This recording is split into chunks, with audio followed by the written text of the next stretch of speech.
There was a great revival in the Hebrides in the early 1900s. Began to moved up to the pleading for it into the 40s. Maybe we could say it topped out in the early 50s. Two old women, one was 84 years old and one was 82 years old. One was blind and one was humped over so badly with spinal stenosis, just arched over. But they had passion for revival. They wanted God to work. This is what happened. They couldn't even get out to the church to pray. They couldn't even get out to the church to worship. Their house became a place to meet. People came in. They got so passionate about revival coming to their Isle, the Isle of Lewis. They got so passionate about it. They confronted the preacher and wanted to know if he was thoroughly right with God.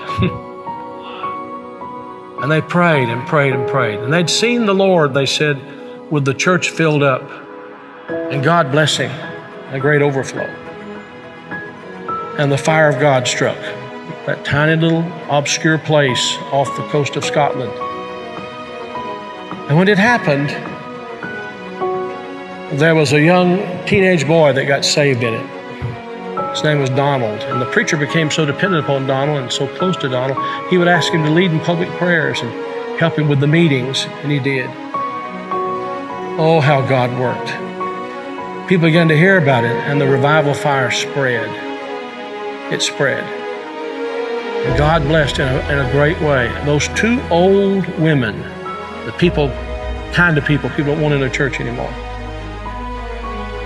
And from that same island, there was a young girl who was a cousin to Donald Smith, who immigrated to America. Her name was Mary Ann Smith McLeod. She came to America and in 1936. She met a man named Fred, and they were married. They fell in love. They were married. God blessed in a great way. And those old women were her aunts. And they came out of that fiery revival, They really experienced revival. And they sent a Bible, a copy of the Word of God that had been used in a special way in that revival, to Mary Ann. She started having children. I think it was 1937, she had her first child. They named him after his father, Fred. Then she had her second child, named after herself, Mary Ann. Then she had her third child, Elizabeth. Then she had her fourth child. And she was so impacted by this teenage boy God had used in that revival of the Hebrides. She named him Donald. And she gave him that Bible, that Hebrides Revival Bible. He was born in 1946. He's now the 45th President of the United States. And that Revival Bible is in the Oval Office. I'm saying to you, I don't know how, why, I don't know how it all comes together.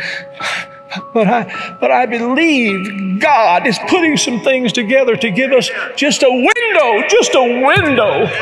If he could find some open people who know what the window's for.